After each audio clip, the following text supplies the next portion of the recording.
Hello guys, hello friend.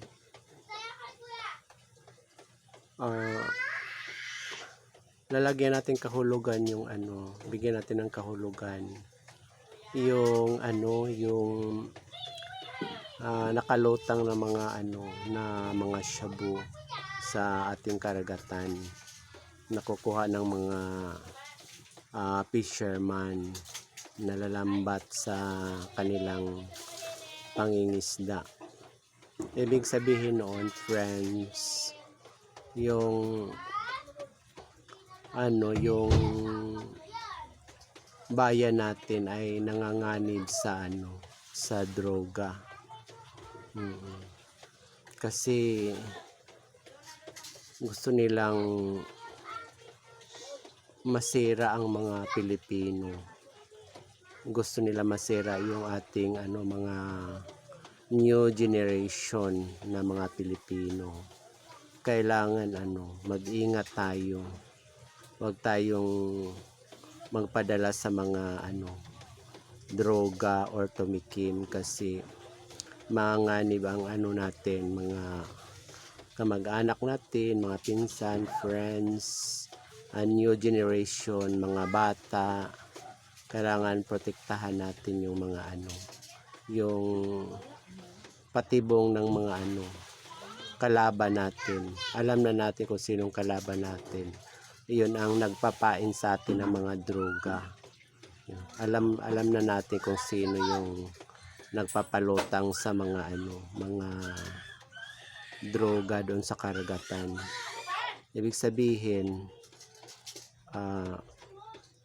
mga patibong yun, patibong kung makuha yun ng mga fisherman tapos tatago tapos ibebenta, may spread yung may spread yung mga droga doon sa mga kabataan, mga nabibenta ng mura. Yan ang ibig sabihin noon. Ganyan ang kanilang mga strategy ng mga kalaban. So nila doon sa karagatan,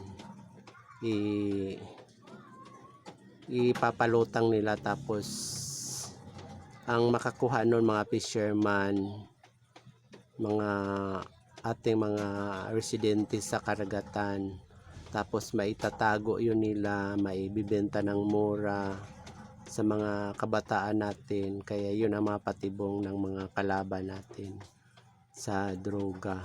Yan, kailangan mag-ingat tayo pag mayroon tayong makuha ng mga mga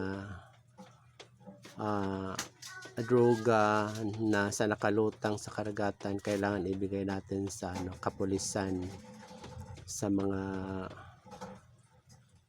kapulisan talaga, yung mga doon, kung sino ang sa mga PDEA yun, natin para hindi tayo mapapahamak sa mga mga patibong ng mga mga kalaban natin.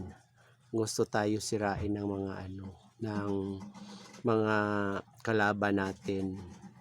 Yun, kailangan mag-ingat tayo, huwag tayong tumikim, huwag tayong matukso, huwag nating pakialaman yung nakalutang sa dagat.